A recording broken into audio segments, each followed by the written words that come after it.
ମାନେ ଏଇ ସକାଳୁ ସକାଳୁ ଆମ ମ୍ୟାଡ଼ାମ ରୋଷେଇବାସ କାମ ମାନେ ସକାଳୁ ସକାଳୁ ଜଳଖିଆ କାମ ସାରି ଦେଇକି ଏଇଠି ବସିଛନ୍ତି, ଆଇନା ପାଖରେ ବସିଛନ୍ତି, ପୁରା ସଜବାଜ ହଉଛନ୍ତି। ତ ଭାବୁଛି ଆଜି ତାଙ୍କୁ ମୁଁ ମେକଅପ୍ କରିଦେବି ସାଙ୍ଗମାନେ। କରିଦେବି ନା? କରିଦେବି ତ? ଭଲ ହଉ ଖରାପ ହଉ ବାକି କରିବି ହେଲା। ଖରାପ ହେଲେ କିଛି କହିବନି, ରାଗିବନି ତ? ପକ୍କା କିଛି କହିବନି ତ? କିଛି କହିବନି ତ? ଠିକ ଅଛି ଦିଅ। ନାହିଁ କେବଳ ଖାଲି ପାଉଡର ଅଛି, ପଣ୍ଡସ୍ ପାଉଡର। ଏ ପଣ୍ଡସ୍ ପାଉଡର ତାଙ୍କୁ କେମିତି କଳାରୁ ଗୋରା କେମିତି କରିବି, ତ ସେ ଟେକ୍ନିକ୍ ଆଜି ୟୁଜ୍ କରିବି ପାଉଡରରେ। ସାଙ୍ଗମାନେ ଚାଲନ୍ତୁ ଦେଖିବା, ମୁଁ ଟ୍ରାଏ କରୁଛି, ଚେଷ୍ଟା କରୁଛି ତାଙ୍କୁ ଟିକେ ଗୋରା ତକ ତକ ଗୋରା କରିବା ପାଇଁ, ମାନେ ପୁରା କ୍ଲିନ୍, ପୁରା ସଫା କରିବା ପାଇଁ। ନା କଣ କହୁଛୁ? ରେଡି? ଠିକ ଅଛି। ବେଶୀ ଲଗେଇବାନି ନା ବେଶୀ ଲାଗୁନି।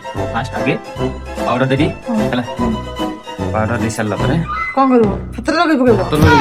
କେତେ ଜାଣି କେମିତି ଲଗାନ୍ତି? ମୁଁ କେମିତି ଜାଣି? ତମେ ସଜ କରିବ ନା ମୁଁ ସଜ କରିବି? ତମେ ସଫା ହେବା ପାଇଁ ଚାହୁଁଛ ନା ଚାହୁଁନ? ଚାହୁଁଛ ତ? ବାସ୍, ମୁଁ ସଫା କଲେ ହେଲା ତମର ହେଲା। ପଇସା ଦବ ବାକି। ଯଦି ପଇସା ନାହିଁ ସକାଳୁ। ଆରେ ଶୁଣ, ଯଦି ମୁଁ ତୁମକୁ ମେକଅପ୍ କରିବାରେ ଯଦି କୋଉଠି କିଛି କମ କରିଦେଲି ତାହେଲେ ପଇସା ଦବନି। ମୁଁ ସଫା ହେଇଗଲେ ତୁମକୁ ପଇସା ଦେବି ତ? ହଁ ହେଲା ତ? ରେଡି?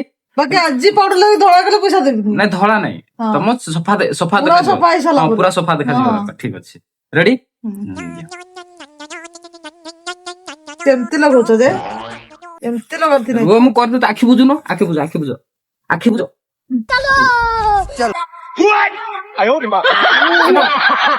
ଏଟା ଦେଖ ନା, ଦେଖ ଦେଖ ହେଇଛି କି ନାଇଁ ସଫା? ମତେ କୁହ, ସଫା ହେଇଛି କି ନାଇଁ ମତେ କୁହ, ସଫା ହେଇଛି ନା ନାଇଁ ମତେ କୁହ।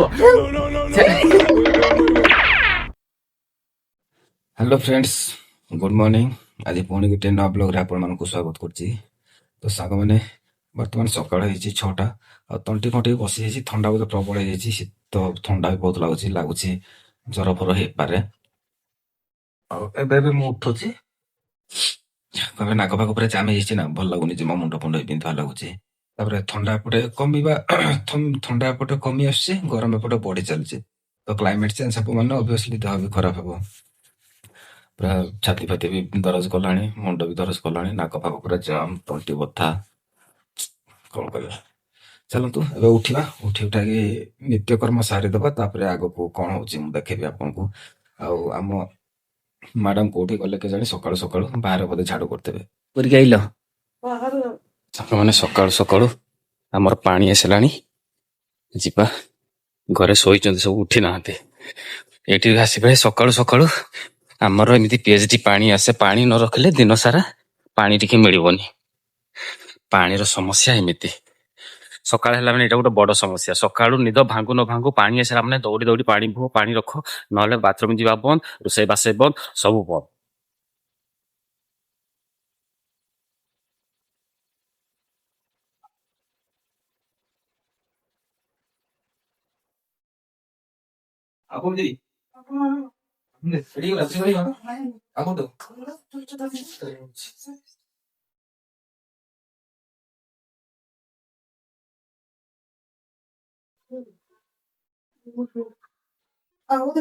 ପଢିନି ପାଣି ରଖିବ କି ଲୋକ? ଆଜି ବର୍ତ୍ତମାନ ରୋଷେଇ ଶାଳରେ କଣ ଚାଲିଛି? ବର୍ତ୍ତମାନ ପିଠା କରୁଛି, ପିଠା ଚକୁଳି ପିଠା। ସାଙ୍ଗମାନେ ଆପଣଙ୍କୁ ଯଦି ଚକୁଳି ପିଠା ଭଲ ଲାଗେ କି? ଯଦି ଭଲ ଲାଗେ ତାହେଲେ ଆମ ଘରକୁ ଆପଣ ସମସ୍ତଙ୍କୁ ମୋଷ୍ଟ ୱେଲକମ୍। ଆପଣ ମାନେ ଆସନ୍ତୁ, ସାଙ୍ଗରେ ବସିବା ଆଉ ମିଶିକି ବିରି ଚକୁଳି ଖାଇବା, ଆଉ ତାର ମଜା ନବା। ବିରି ଚକୁଳି ଖାଇବା, ବିରି ଚକୁଳି ଆଉ ଚିନି। ବିରି ଚକୁଳି ଆଉ ଚିନି, ବିରି ଚକୁଳି ସାଙ୍ଗକୁ ଚିନି, ମାନେ ବିରି ଚକୁଳି ଆଉ ଚିନି ଦେବେ ଖାଇବା ପାଇଁ କହୁଛନ୍ତି, ମାନେ କିଛି ତରକାରୀ ନାହିଁ, କିଛି ତରକାରୀ। ଥଣ୍ଡାରେ ତରକାରୀ କରିହବନି। ସେଇଲା ଆଉ, ଥଣ୍ଡାରେ କିଛି ତରକାରୀ କରିହବ ମାନେ ଦେଖୁଛନ୍ତି ନା ମାନେ ସାଙ୍ଗମାନେ, ସକାଳୁ ସକାଳୁ ମାନେ ଆମ ଘରଣୀ କଣ କହୁଛନ୍ତି, ସକାଳୁ ସକାଳୁ ମାନେ ବେଶୀ କାମ କରିହବନି, ମାନେ ତରକାରୀ ଫରକାରୀ କିଛି କରିହବନି, ଯାହା ଅଛି ସେତିକିରେ ଆଡଜଷ୍ଟ କର, କାମ ଚଳ, ବାସ୍ ନି ସେଇଆ।